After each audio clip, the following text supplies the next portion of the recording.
What we call small talk is not as small as it seems. Human communication is a subtle and complex phenomenon, and small talk plays a very interesting role in it. Some people feel resistant to making small talk because they don't understand the point of it, but small talk is simply a way of finding common ground, of establishing a foundation of shared references and shared understanding. This is just the same as when two animals meet, when they instinctively offer signals that they're not a threat and that it's safe for them to relax with each other. By talking about topics that are relatively safe, familiar, and universal, perhaps making a comment about the place you're both in, or asking where someone's from, or even discussing the recent weather, you're sending a message that it's okay for the other person to feel at ease with you. Without small talk, you might never get to the big talk, because small talk paves the way for moving on to talking about more personal or significant topics.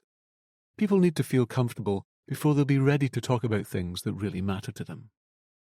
When you master small talk, you master rapport building. Small talk is the social glue that connects you to others. Small talk's also an ideal base for humour. Once you get people laughing, you develop a connection and shared understanding that helps you rapidly build strong relationships with people, both personally and in business. So how do we do small talk? Well, you talk about non-personal, neutral subjects.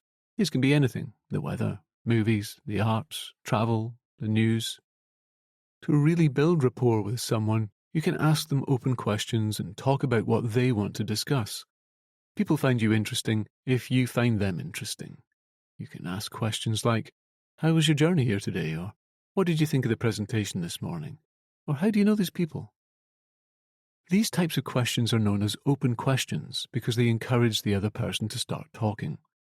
They require more than just yes or no answers, which can cut conversation dead. Open questions usually contain words like how, what, when, and why, and are ideal for getting small talk going. It also helps to inject energy into your question and to vary your tone to give it interest. It also becomes so much easier to put other people at their ease when you feel at ease in yourself. This means knowing how to instinctively relax in social situations. And the deeply relaxing, hypnotic part of this session is going to guide your unconscious mind to associate small talk with feeling completely at ease, so that you can connect with others much more confidently and effectively in your work and your personal life.